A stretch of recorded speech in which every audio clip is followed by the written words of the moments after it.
Cabinet मंत्री शंभूराज देसाई आपल्यासोबत आहे. राजे, बीड प्रकरण पेटतंय आणि त्यामुळे चर्चा सुरू आहे त्याच्यावर जाता सभागृहामध्ये. बीडच्या जितेंद्र आव्हाड यांनी मागणी केली आहे. जितेंद्र आव्हाड नाव न घेता मागणी केली की मंत्रिमंडळातून हकालपट्टी करा, राजीनामा घ्या. धनंजय मुंडे बघा, काल ती 101 ची चर्चा सभागृहामध्ये सुरू झाली. काल ती चर्चा पूर्ण होऊ शकली नाही. त्यामुळं आज ती चर्चा सकाळी 9:30च्या विशेष सत्रामध्ये सुरू करण्याचा निर्णय झाला. त्याच्यासाठीच आम्ही आता 3-4 मंत्री त्या चर्चेच्याच अनुषंगानं उपस्थित राहण्यासाठी सभागृहामध्ये आलेलो आहे. सभागृहाचे नेते परत माननीय उपमुख्यमंत्री शिंदेसाहेब ते सुद्धा सभागृहामध्ये थोड्या वेळामध्ये येणार आहेत. चर्चा होईल आणि ज्या काही चर्चेमध्ये बाबी समोर आलेल्या आहेत सभागृहामध्ये त्याच्यावर उत्तर देताना माननीय मुख्यमंत्री सरकारची भूमिका स्पष्ट करतील. खाते वाटप का अद्यापपर्यंत झालं नाही? चौथा दिवस आहे आणि अवघे 2च दिवस राहिलेले आहेत. अजून 3 दिवस आहेत साहेब अधिवेशन. आज गुरुवार आहे, उद्या शुक्रवार आहे, परवा शनिवार आहे. आपण मध्यंतरावर आहोत अधिवेशनाच्या. 3 दिवस झाले, 3 दिवस बाकी आहेत.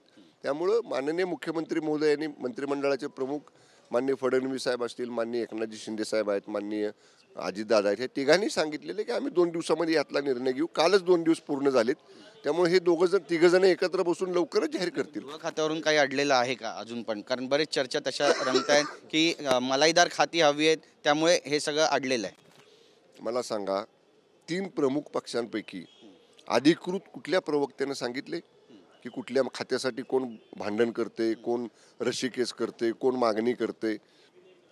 कुठल्याही महायुतीमधल्या घटक पक्षातल्या प्रमुख प्रवक्त्यांनी, अधिकृत प्रवक्त्यांनी कुठेही असं सांगितलं नाही. ह्या चर्चा केवळ माध्यमांमध्ये आहेत.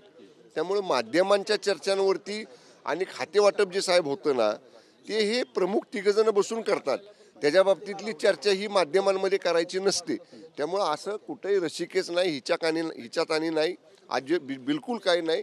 खेळमेळीच्या वातावरणामध्ये लवकरच यातला निर्णय होईल. मुंबईत बोट दुर्घटना घडली, 13 जणांचा यात मृत्यू झाला. काल त्या बाबतीत काल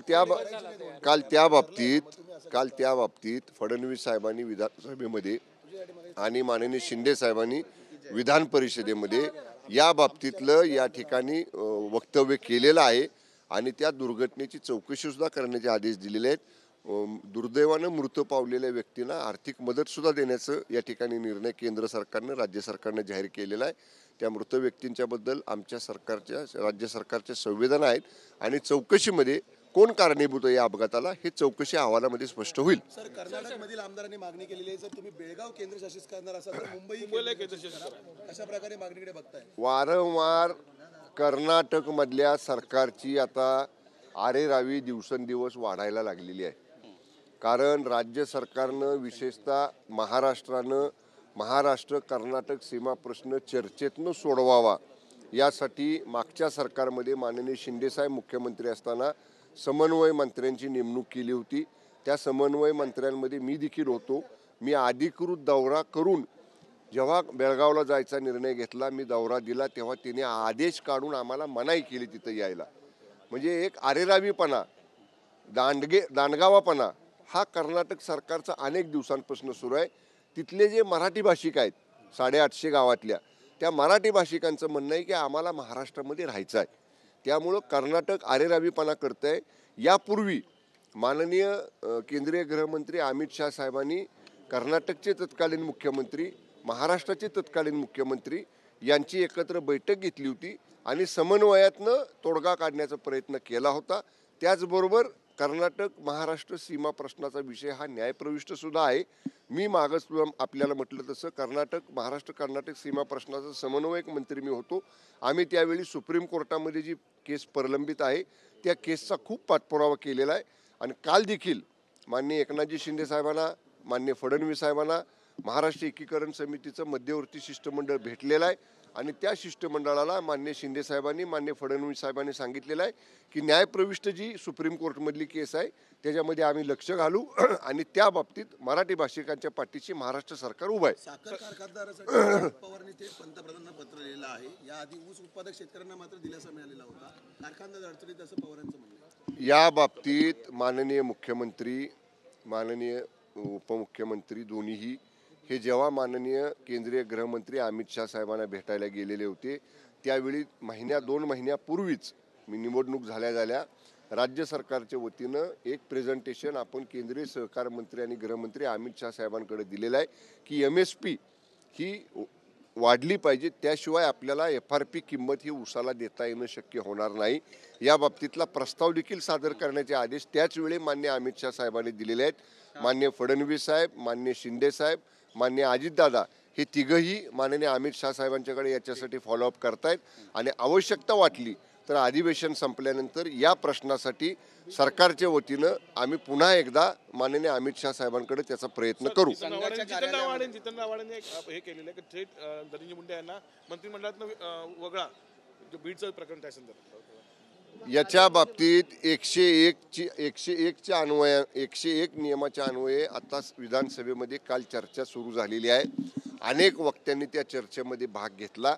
काल चर्चा पूर्ण न होऊ शकल्यामुळं ऑनलेक ती चर्चा आहे. ती चर्चा आता 9:30 वाजता सुरू होणार आहे. माननीय फडणवीस साहेबांनी, माननीय शिंदे साहेबांनी, माननीय अजितदादांनी मला, माननीय नितेश राणेंना, माननीय आंबेडकर साहेबांना, आम्हाला तिघांना मंत्र्यांना त्या चर्चेच्या अनुषंगानं सभागृहात उपस्थित राहायला सांगितलेलं आहे. त्यासाठी आम्ही सभागृहात जातो आहे. चर्चा पूर्ण आज केली जाईल आणि सरकारच्या वतीनं माननीय मुख्यमंत्री फडणवीस साहेब त्या चर्चेला योग्य ते उत्तर देतील. संघाचाच बौद्धिक होतं त्याला मात्र अजितदादांनी दांडी मारलेली आहे. अजितदादांनी दांडी मारलेली आहे त्या बौद्धिकाला. अजितदादांचे कुठचे मंत्री दिसले नाही. आणि काळेमोरे एकच आमदार गेले, त्यांचं असं म्हणणं आहे की आम्हाला अजितदादांकडून अशा कुठल्याही सूचना नव्हत्या, त्यामुळे मी पाहिजे. नाही, मग ठीक आहे ना, आता कोणतरी त्यांचे प्रतिनिधी होतेच ना, म्हणजे असं काय नाही की कुणीच नाही, त्यांचे कोणीतरी प्रतिनिधी आहेत तिथं. त्यामुळं आणि कदाचित काही म्हणजे आता बघू, आमची त्यांची भेट झाल्यानंतर विचारू आम्ही त्यांना. विरोधक म्हणतात की भाजपला स्वबळाचा नारा दिलेला आहे 2029 साठी, म्हणून मतपरिवर्तन करण्याचा प्रयत्न मित्र पक्षांचा करत आहे भाजप. म्हणजे भाजपमध्ये घेण्याचा प्रयत्न केला जातो. कुणाला? संजय राऊतांनी पण काल टीका केली. संजय राऊत म्हणतात की अहो, शिवसेना आणि भाजपची युती आजची नाही. शिवसेना भाजपची युती वंदनीय शिवसेना प्रमुख हिंदू हृदय सम्राट स्वर्गीय बाळासाहेब ठाकरे साहेब आणि श्रद्धेय अटल बिहारी वाजपेयी साहेब यांच्या काळापासून 30 वर्षाची जुनी मैत्री आहे, जुनी युती आहे. त्यामुळं कोणी कुणाला घ्यायचा प्रश्नच नाही. ही मैत्री घट्ट आहे. मध्ये 2.5 वर्ष ती मैत्री कुणीतरी खंडित केली होती. कशासाठी केली होती हे महाराष्ट्रानं बघितलेलं आहे. ती मैत्री पुनर्जीवित करण्याचं काम माननीय एकनाथजी शिंदे साहेबांच्या नेतृत्वाखाली 2022 साली आम्ही सगळ्यांनी मिळून केलं आणि ती मैत्री आता अधिक घट्ट झालेली आहे. त्यामुळं अशा पद्धतीची कुणीही शंका घेण्याचं कारण नाही. महायुती भक्कम राहील. इकडे योगेश. कॅमेरा पर्सन योगेश गुरवसह गिरीश गायकवाड, TV9 मराठी, नागपूर.